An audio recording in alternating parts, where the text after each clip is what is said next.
Subscribe பண்ணுங்க, bell பட்டனை அழுத்துங்க. கத்திகள், கோடாலிகள் அதெல்லாம் வந்து எப்படி செய்யறதுன்னு பார்க்க போகிறோம். பாருங்கள், இது வந்து கத்தி வந்திருக்குது. ஆனால் இது எப்படி செஞ்சிருப்பாங்க பார்ப்போமே. இன்னைக்கு இருக்கிறது துருத்தி. அது பழைய காலத்தில் இருந்தது. இப்போ துருத்தி இல்லை, ப்ளோவர் தான். அதில் முன்துண்டு வந்து உளமுகம். இதுக்கு இதெல்லாம் குரடு.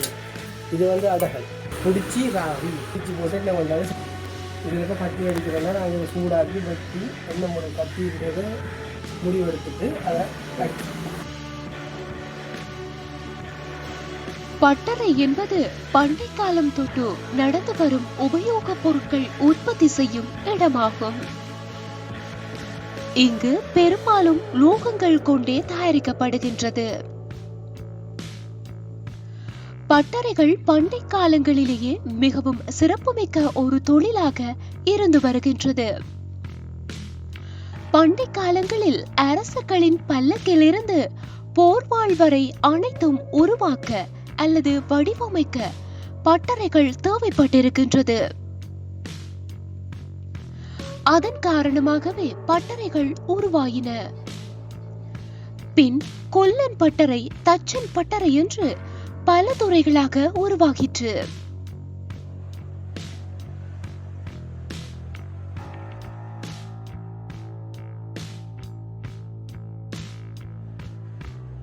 விழுதாடுக்கு மேலே வந்து அவர் போடுற இதுகளை பார்த்தீங்கன்னா இது என்னென்று பணம் கொட்ட கறி. இதை நீங்கள் பார்த்தீங்கன்னா என்னென்னு விடுங்க. உங்களுக்கு பனம் பருப்புன்னு சொல்லுவாங்க.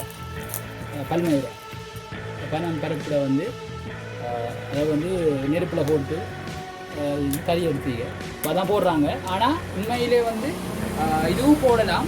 அடுத்து வந்து தேங்காய் அதை தேங்காய் சுரட்டை கறியும் போடலாம்.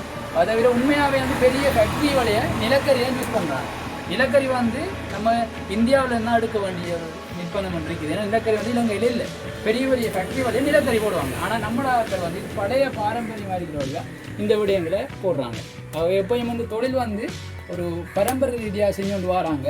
இன்றைக்கு வரைக்கும் என்ன பொறுத்தளவில் நிறைய ஃபேக்ட்ரி இல்லை. இப்போ கமாட ஃபேக்ட்ரி வந்து இல்லை. குறிப்பிட்ட ஆட்கள்லாம் இதை செஞ்சு கொண்டு வராங்க. இந்த தொழில் வந்து அழியாமல் இருக்கிறது வந்து நம்மளோட இதுக்கு மிக முக்கியம். இதை பற்றிய அனுபவங்கள் நமக்கு தெரிஞ்சிருக்கணும்.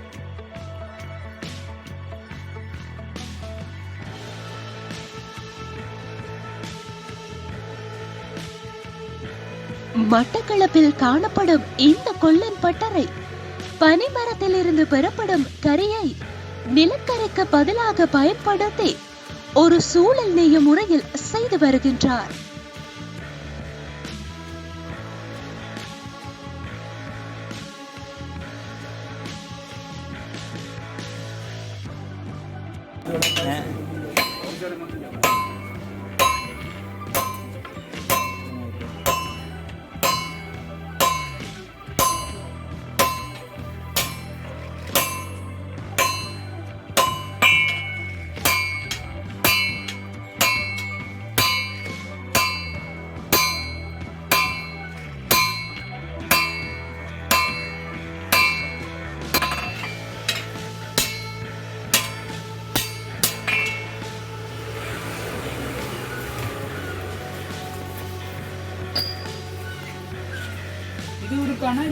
அண்ணன் பேர் என்ன? உங்களோட பேர் முழு பேர்? ஜிரே டிலிமா.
இப்போ நான் பாரம்பரிய தொழிலாக செஞ்சுட்டு வரேன். இந்த தொழிலை செய்கிறதுக்கு ஆட்கள் இல்லை, எந்த சரியான கஷ்டமான தொழில். இப்படி சாமான்களை தேடி எடுக்கிறது கஷ்டம்.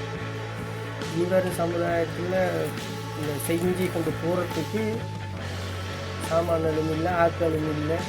அதெல்லாம் பெரிய உடலையும் நேரத்தையும் வருத்தி செய்யும் இந்த தொழிலினை அடுத்த தலைமுறையினர் பாரம்பரிய முறையில் செய்வார்களா என்பது ஒரு கேள்விக்குறியே.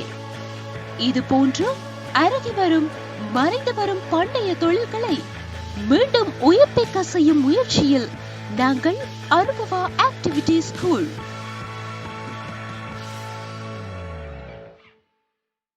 சப்ஸ்கிரைப் பண்ணுங்க, பெல் பட்டனை அழுத்துங்க.